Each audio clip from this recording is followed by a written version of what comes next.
Selamat pagi Mbak Kinkin, kami dari kelompok pertemuan 6 teori komunikasi izin menjelaskan mengenai bab Part to Relationship Development dari buku Richard West.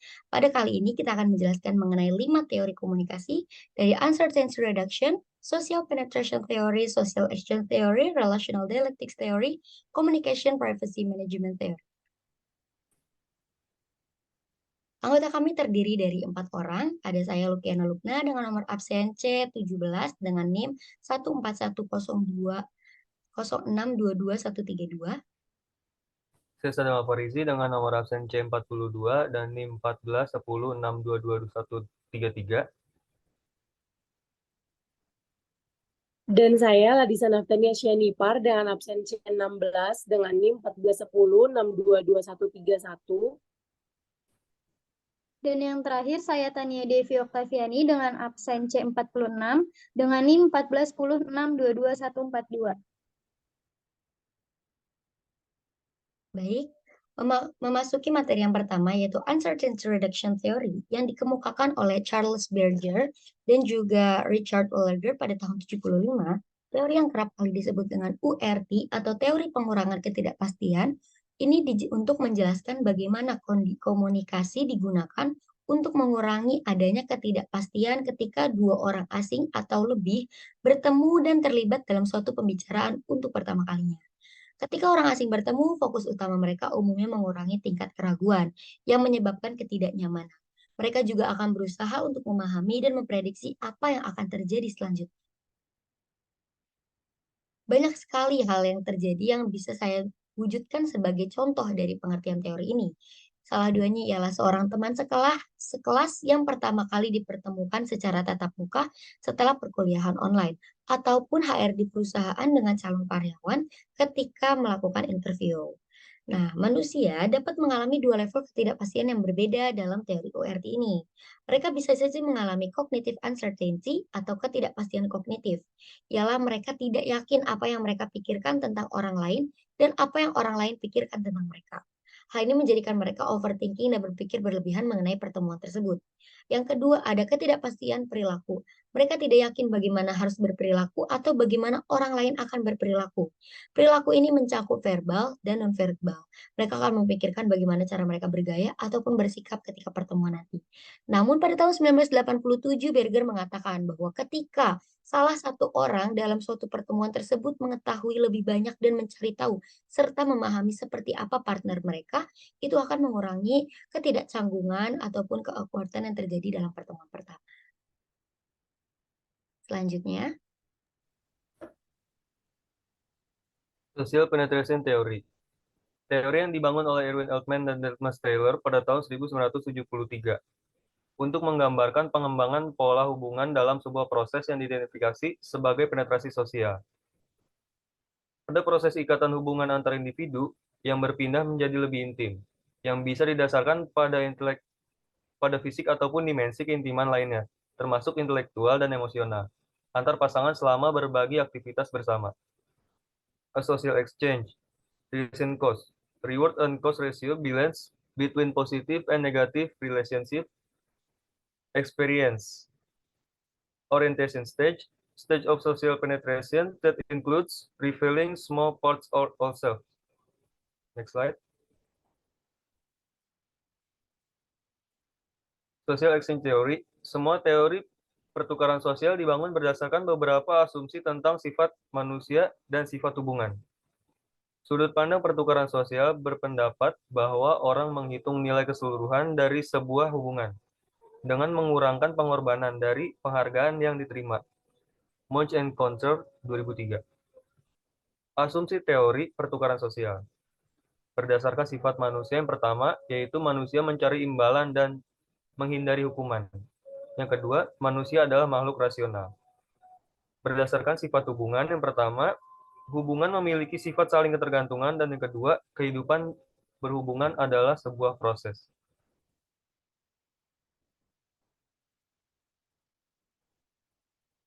Sebagai contoh, seseorang menjadi mempunyai standar atas apa yang ia mau, sebab ia ingin mendapatkan hal yang sama atas apa yang pernah ia terima di tempat yang sebelumnya. Hal ini berkaitan dengan hal penetrasi sosial karena seseorang kerap membandingkan hubungan mereka dengan masa lalu yang pernah mereka alami entah itu baik maupun buruk. Sehingga ia lebih berharap pada apa yang akan ia jalin di kemudian hari. Contoh kasusnya adalah seseorang yang ingin mendapatkan keluarga yang harmonis sebab di keluarga sebelumnya ia sudah merasakan hal yang sama. Sehingga ia tidak ingin merasakan perbedaan atas apa yang telah ia jalani sebelumnya. Selanjutnya.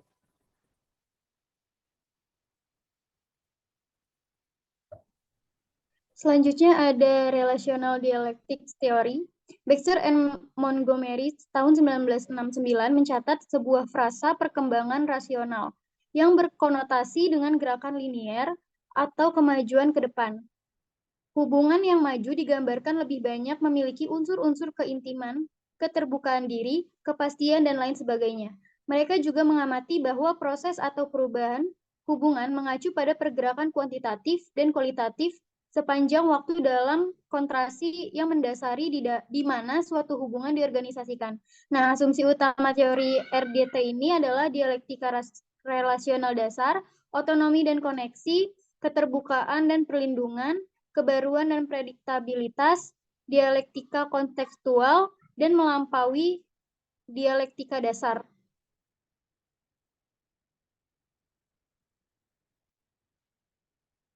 Nah, di sini pada RDT ini lebih kepada pengembangan hubungan. Contohnya dalam suatu hubungan pernikahan pasti memiliki satu visi misi yang sudah ditetapkan.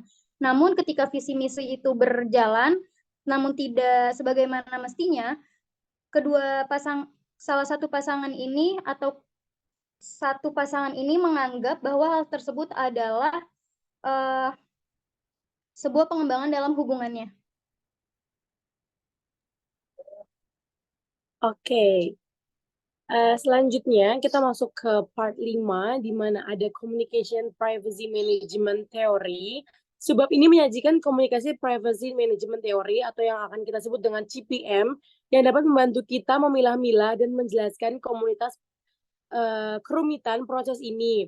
Sandra Petronio menyatakan bahwa CPM merupakan teori praktis yang dirancang untuk menjelaskan masalah setiap hari.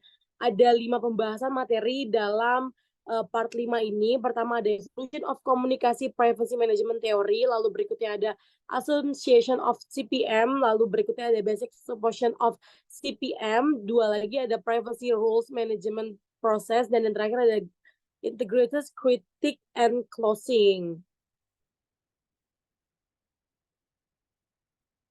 Oke, di sini ada evolution, di mana CPM ini sudah melakukan 2 kali evolution. Pertama, pada evolusi pertama, teori ini memiliki batasan yang lebih terbatas pada tahun 1991. Lalu yang perubahan kedua, evolusi kedua itu merupakan evolusi nama, di mana pada awal statement ini diberikan, teori ini disebut dengan Communication Boundary Management. Lalu berikutnya pada 2002, beliau mempublish full statement terkait teori ini. Beliau merubah nama teori ini menjadi Communication Privacy Management Theory.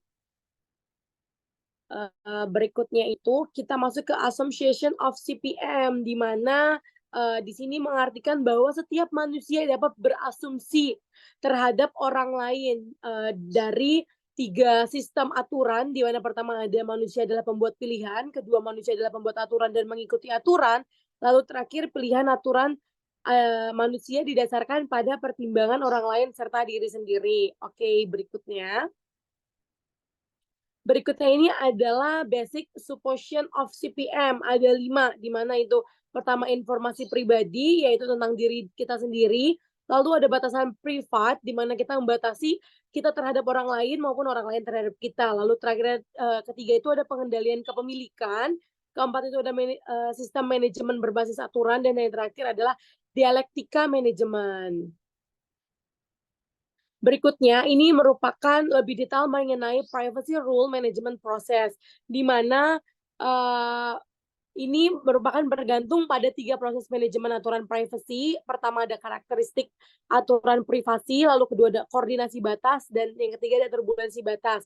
Karakteristik aturan privasi ini merupakan dipandu oleh karakter keputusan masyarakat dalam mengungkapkan atau menyembunyikan informasi pribadi. Lalu kedua ini koordinasi batas antara kita kepada orang lain dan orang lain kepada kita. Turbulensi batas terjadi ketika kita tidak memberikan koordinasi batas atau batasan-batasan untuk kita secara pribadi memberikan informasi kita terhadap orang lain maupun orang lain terhadap kita. Oke, part 5 selesai, lalu penutup boleh dilanjutkan oleh Nana. Baik, terima kasih kepada seluruh kelompok saya sudah menjelaskan materi kali ini dengan sangat jelas. Apabila ada pertanyaan, boleh untuk menghubungi kami dari salah satunya. Terima kasih sudah mendengarkan penjelasan kami dari Part 2 Relationship Development. Sekian dari kami. Selamat siang.